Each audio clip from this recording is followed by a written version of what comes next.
to understand my experiences, you've got to understand some of my story as well. Like, I originally grew up in Walsall in Walsall, which was a fairly ethnic diverse area. Yeah. Up until the age of about 7. So I was growing up seeing black people, white people, Asian people, Oriental people, all that kind of stuff, and it kind of feel at home there because there's no boundaries. Everyone is together. Obviously, bullying takes place, because bullying is always going to be a case in this world. But it's not a racial divide as much. But there wasn't a racial divide. I moved to Lichfield when I was 7 or 8. Yeah. And I was straight away the only brown kid in my school. Yeah. And that came with its own challenges because it felt lonely at the time. Okay. Because it was just like not a lot of kids would speak to me. Yeah. And they would treat me in a certain way. At the time, I just thought, well, I'm the new kid. Yeah. I didn't really pay attention to the race differences and everything like that. Yeah, move up. And my best friend from primary school, he was my best friend all the way through high school. He was the first one to brave that change. You know what I mean? He came up to me first and he was just like, "What's your name? How you doing?" And it moved on from there. I'll move up. But then it started to become more prominent when it came to secondary school. Okay. And straight away you're thrust into this new world of flipping people of all ages, and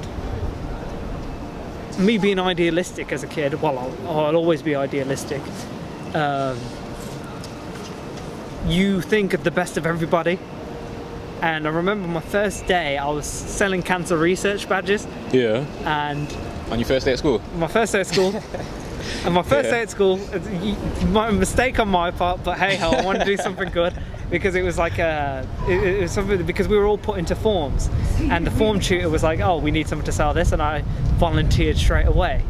And the problem was an idealistic year 7 brown kid in a fairly all-white school. I went to the sixth form centre, opened up the door, and said, "Oh, does everyone want to buy some cancer research badges?" And big, huge sixth former walks up to me. I'm looking up at him, and I'm thinking, why is he looking at me that way? And he's just like, he pours a pot of yogurt on my head. Serious? And he goes, "What do you think?" And pats me on the back. And I'm thinking, why did that happen? Yeah. Why did that? And I thought, well, it's because I'm in year 7 or something like that. Race didn't come into my head until the next one came along. Yeah. I was on the playground and I got a rugby tackle from behind. Yeah. I was eating food. Just out of the blue? Just out of the blue. Fell flat on my face. Yeah. The guy walked away and he goes, "Oh, you got that packy fucking good." Serious? And that's when I first heard it. Yeah. That's when I first heard it, and I was like, what does that word mean? Yeah. I didn't know what it meant at that point. Yeah. And went back home, asked my parents and said, who did this, who did that? And I asked why it was so bad, and it's because it was a racial slur. Yeah. And then the whole conversation about racism and stuff like that. And there was multiple events thereafter, and then I understood. But how that made me feel inside was, I hated them. Yeah. I got angry. Yeah. I hate feeling powerless. And then it was I think year 8 and year 9 came along, and I just thought, whoever says it, it's getting it. Time. You know what I mean? It's getting it. Yeah. And then I was feeding into that hate. Yeah. I was embracing it, and I was feeding into it. So someone called me a packy. There you go. Straight. You know what I mean? Yeah. No questions. No questions. Nothing said. It shaped you in that way. Yeah, it shaped me into that way. Yeah. Where I thought of them as the enemy. Yeah. And me as me, the only one I could trust. Yeah. Even though my best mate was white. Yeah. You know what I mean? Yeah. And I remember I had a conversation with him, and because was that the same mate from primary school? Yeah. But my best mate was white. Yeah. And I remember because I remember the one time I was because me and him were in a tennis tournament, and we just finished practicing, and I remember it to this day. I went, "Oh yeah, hit that forehand perfect." Yeah. And this year 11, I was in year 8 at the time. Yeah. Just clocked me in the back of the head and went, "Fuck you fucking packies." And I went over, got into a fight with him. Yeah. I got detention. Serious. And then I remember coming out of detention. So what happened to him? Nothing happened. Nothing happened. Yeah. And I remember the teacher telling me in detention, if something like this happens again, you need to tell us. But in year 7, I tried to tell them and they did nothing. Again, they did nothing. And I remember walking out, and my best mate, he comes up to me and he says, "Look, Dharam, like, I understand what you're going for." And I said, "No, you don't understand." Yeah. Even though he does. Yeah. Because the reason, like, he came up to me out of the goodness of his heart. He didn't see race. Yeah. You know what I mean? He understood, but he's not experienced it, so he can never understand 100%. He experienced it secondhand because most of the time he was there. Yeah. You know what I mean? Yeah. And that was a problem because it shaped me to hate. It shaped me to anger. You know how we say no one's born to bigoted, ignorant, and hateful? Yeah. We're taught it. That's how I was taught it. Through that experience. I'm with you. And because my snap judgment was to be aggressive, was to be angry back, not take shit. Yeah. Like flipping, you know, because I was just sick of it. Yeah. But I fed into it. Don't you think there's parallels between that and like how people, like, you know, earlier we was talking about like not acting emotionally, not being aggressive back when you've experienced things and stuff like that. I had to learn that the hard way, because then I was excluded more out of things. Okay. Because you said, like, when you told them in year 7 and year 8, they didn't do anything about it. Do you know what I mean? So you had no choice but to stick up for yourself. But here's the thing, I started to change my outlook on things. Instead of getting to the point where I was getting angry, I was checking myself beforehand. So if someone was calling me a packy, all I said was, "You're obviously insecure about something," walked away. Yeah. Because I understood they were either being taught to be racist, they were taught to be hateful, or they were insecure something about their life. I'm with that. That they felt the need to, put it on me. I'm with that. So I was just like, "You're insecure, you're ignorant, you know, it ain't worth my time." At the time when you were fighting back, I didn't feel better. You didn't? You never felt better? I felt worse. Really? I felt worse. Was there ever a time when you felt like, even like putting your feelings to a side, was there ever a time when you felt like there was progress? No. Never? No, never. Never. Because the same thing always happened. What? I was the one getting punished. Yeah. And they were the ones getting away scot-free. Because all they saw was an Asian guy clocking that guy for no reason. Yeah. From a distance, you're a teacher in the distance, you can't hear what's been said. Yeah. All you're seeing is an Asian guy clock this. What race were all the teachers? Ooh, that's a tough. I think it was all white. Just I think there was like one black teacher. Yeah. And one Asian IT guy. Do you think IT guy? the most stereotypes? Come on now, grow up, man. Do you think if obviously the teachers are in a position of responsibility? They should have done. But that's the thing, because say for example you are the head teacher of an all-white school. Yeah. You've never had to experience this before. Yeah. You know what I mean? Flipping. It was me and 2 other... It's still not right from wrong though. Yeah, and this is why I say like I was excluded by certain things, because there were 2 black lads in my year. Yeah. Instead of, in those situations, instead of them saying, "Okay, let's help them out, let's back them up," and all that stuff, you know how they form a circle in school when, you know, when people are having a fight, they were also always in the circle, egging on. Okay. You know what I mean? Yeah, yeah. And looking back at that, I didn't need that. At the time, I was like, "Oh yeah, right, then everyone's on my side." I'm with you. But I know quite a few. I was talking to somebody I think yesterday or the day before, and that was a black guy. He went to school in Lichfield. Yeah. And one of my cousins, he went to school in Lichfield as well. And I know that they experienced a lot of racism going to school there as well. Exactly. But I think for me, the key like parallel in the stories that I've heard them tell and the stories that you're telling now is that I think it's just a group of people that haven't really been exposed or educated with a new group of people. Exactly. That's what it is. I mean? You've got to educate yourself about how our world's changing.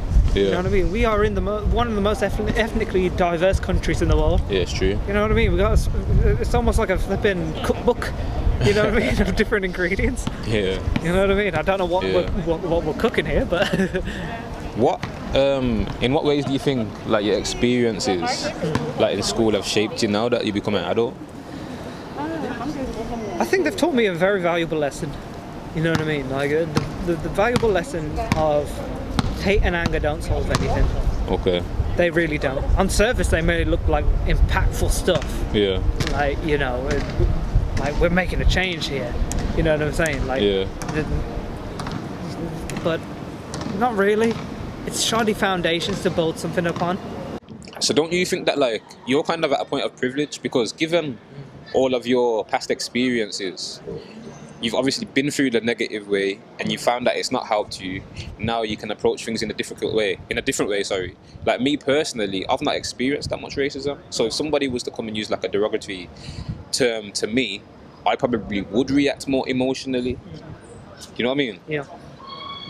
How do you find that mindfulness? Well, so the simplest way.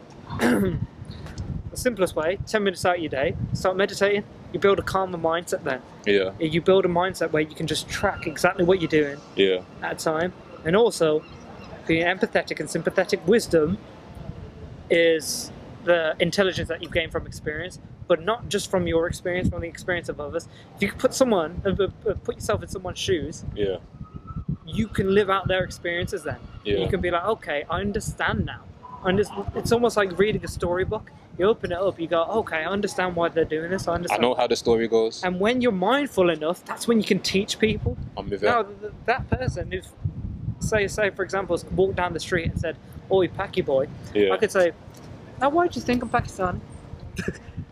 You know what I mean? Why have you got such a derogatory term of that? Or if he's not willing to listen, just walk away from it. Yeah, I'm with you. Okay, you're not my responsibility. I'm not going to be too bothered about that. That's just your opinion of me, and you don't even know me at all.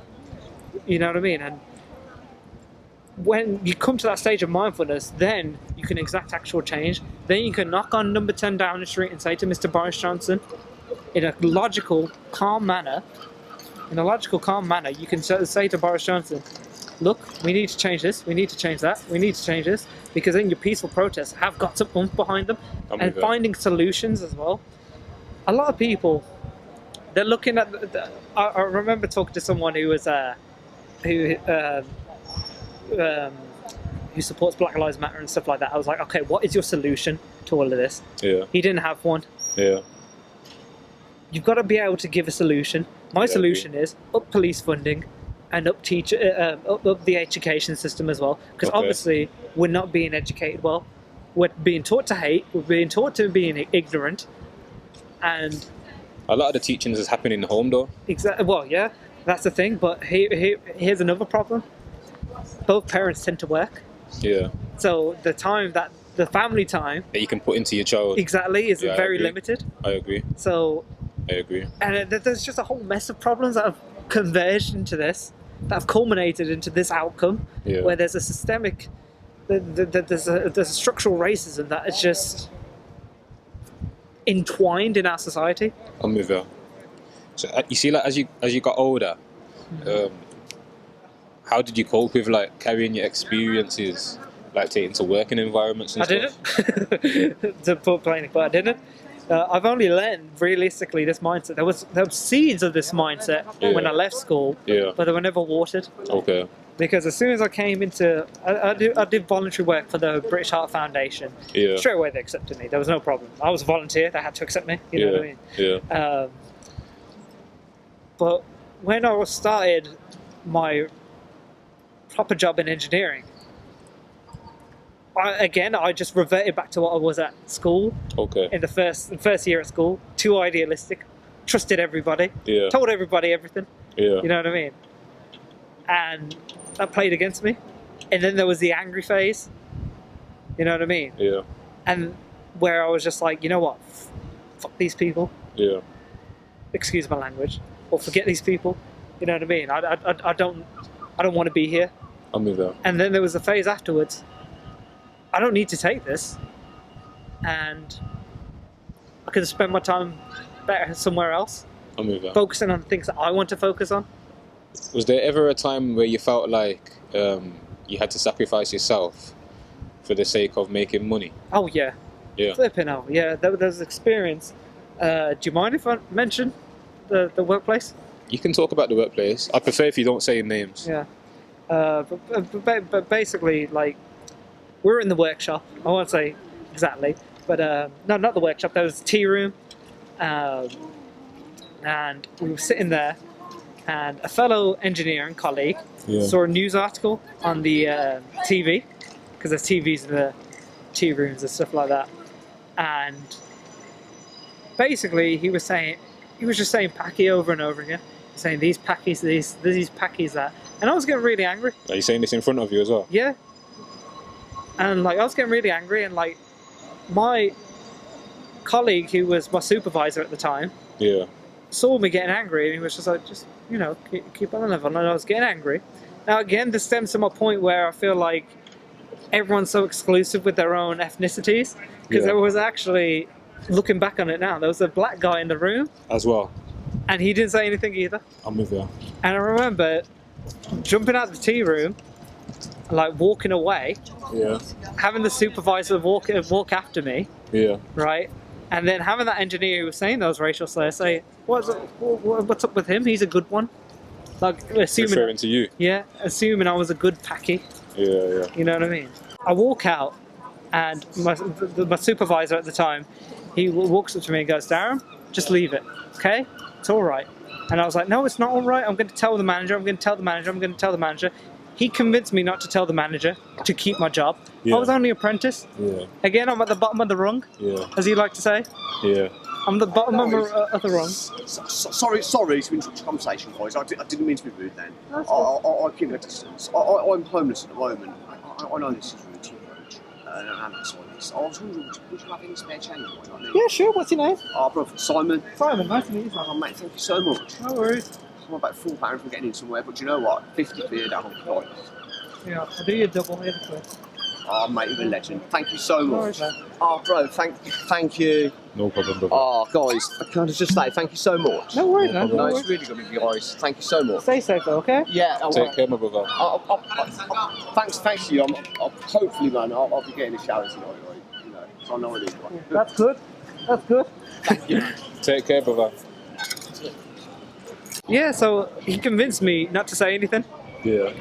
He convinced me not to say anything just to keep my job. Yeah. That's wrong, because I shouldn't be so attached. That's wrong on his behalf, because he should have said something at the time to that engineer who was saying that racial slur. He should have stood up and said, "Look, you can't say that. You know, he's obviously getting upset by this. You can't say that." Yeah. It was up to him, and it was up to me to say, you know what, forget that check at the end of the month. Yeah. And actually say something and exact some change. And yes, I have, and I'm not proud of it at all. I think the thing is though, like, I think a lot of people have experienced the same thing as you. Where their money's concerned, if you're considering like your money, you're feeling like your security is going to be gone, or your career is going to be gone, or whatever, and you feel like, you know what, it's best for me to be silent in this situation, and you walk away and you reflect on it, and you feel like, yo, I did myself an injustice there. Do you know what I mean? Yeah. And I do think that there are people that are in positions that can step in and help people that are in that situation. Because, like, for instance, obviously at work now, there are people that have got temporary contracts, and they definitely feel like they can't say anything because they haven't even got a permanent job. Exactly. There's nothing to protect them. There's nothing to protect them. But then I also then think, well, there's people like myself that can step up as well. Can step up in that situation. But you want to protect your paycheck. You want to protect your livelihood. But we've got so to the point. See, like, this is what I say. This is a culmination of things that have allowed this to happen. Yeah. You know what I mean? It's immoral by everybody, because I should have said something. I should have said, look, that you can't say that. Or I should have gone to the manager and say, look, like, I've just heard this. This can't happen. Whether it's the manager does something or not. The other people in that room, my supervisor, the other person of an ethnic background who was in there that didn't say anything as well. Yeah. Someone should have just stood up and said, look, you can't say that. Yeah. It's almost like, you know, you've just seen someone's being beaten up on the street, and you're all standing there going, what do we do? Yeah. You step in, you save them. Help. Yeah. Stop it. You know what I mean? It's true. But, like, I'm not proud of it. It's true. I wish I could turn back time. It's true. There's times when I've witnessed things, like especially like at work, the things is like that I've experienced. People put things across as a joke. Yeah. But it's not a joke. It's not a joke. Like now on reflection, I think like that wasn't funny. Yeah. You shouldn't have been saying that. Exactly. And I should have said something.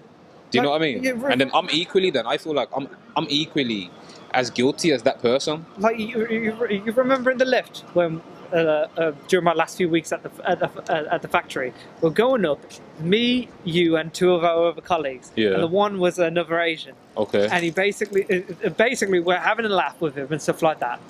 And he basically said, "Oh, I ain't into that white boy shit like you are." Oh, to me? Yeah. Yeah. Was you there? I was there. I was there. I remember. That was wrong. That was wrong. Because that was a generalization of our other colleague who was white. Yeah. You know what I mean? And also it was an insult to you. Yeah. Because he's trying to say you're not of your ethnicity. I forgot that I can't even remember you being there, you know. I was there. Yeah. You know what I mean? Because you know what I mean? And like straight away you stepped in and said, "What do you mean by that?" Well, I was pissed, innit? Exactly.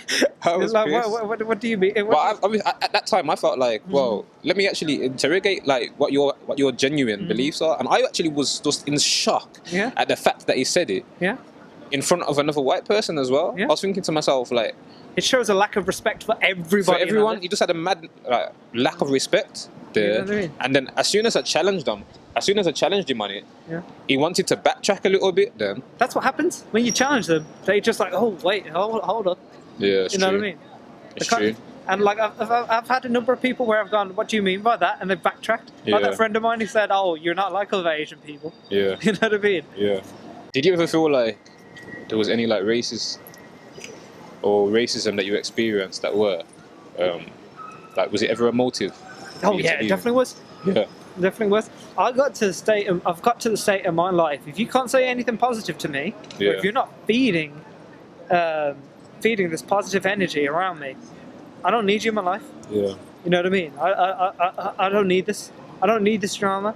Yeah. And it got to the point where because we were in our years in our apprenticeship. Yeah. We came out of our apprenticeship, and me and my other colleague who was of mixed race, we were being treated differently than to the rest of them. Yeah.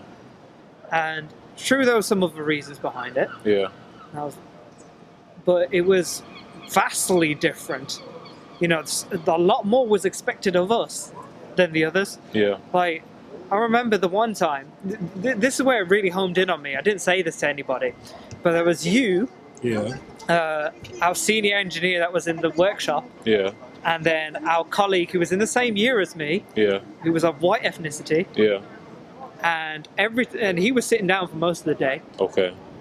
And I was at the workbench refurbing and everything. Every time I sat down, oh, have you done this? Have you done that? Have you done this? Have you done that? I don't think that anyone knows, but then it like hit me because I'm just like, wait, why am I up here? Why are they asking you? Why am I grafting up here? Yeah. Like flipping, you know, okay, not grafting, working. Why am I working up here? And he's sitting on his butt having a laugh and drinking tea. Yeah. And it was the same when we came into reviews. I remember that mixed race lad in our year being told he's intimidating in a review. Yeah. What does that mean he's intimidating? But you know him. What makes him intimidating? He's not intimidating. I hear. Looks like a flipping teddy bear. I hear. With tattoos. Flipping Build-A-Bear workshop special. You know what I mean? No, I hear you 100%. You know, and it got to the point, and now there's two, again, we'll go back to this, there's two ways I can handle this. I could kick up a fuss, because he started to kick up a fuss. Yeah, yeah. Or I could take my life into my own hands. Yeah. And do what I want with it. So I could either endure, which is really just horrible because it's soul destroying.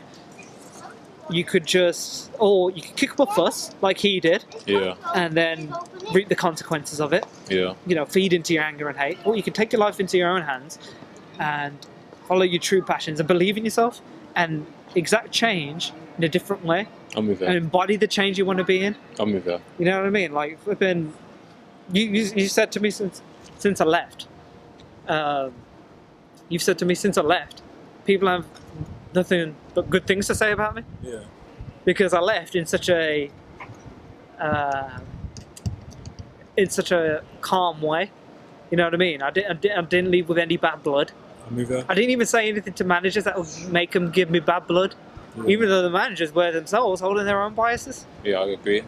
I walked away and I said, look, I remember I even shook the head manager, who I didn't even agree with, of the entire engineering department. Didn't agree with most of the time, and he was actually talking to other engineers at the time. Yeah. He did have a bias against Asians, because there was an Asian engineer that was in his area.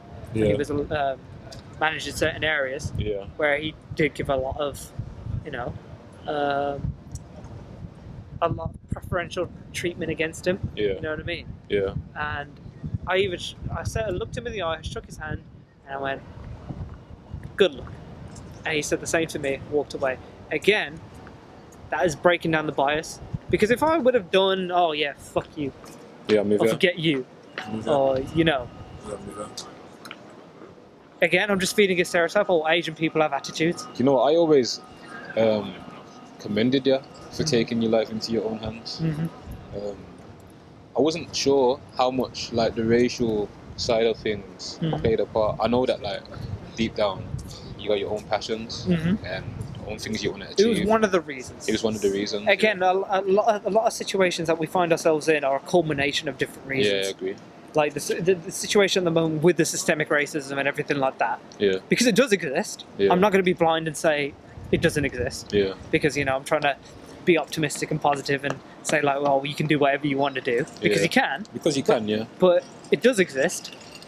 But it exists because of a culmination of things. It exists because there's so many different things that are just wrong. Yeah. That no one has questioned, no one has challenged. Yeah. And no one wants to challenge, but when they do challenge, they challenge it in the wrong way.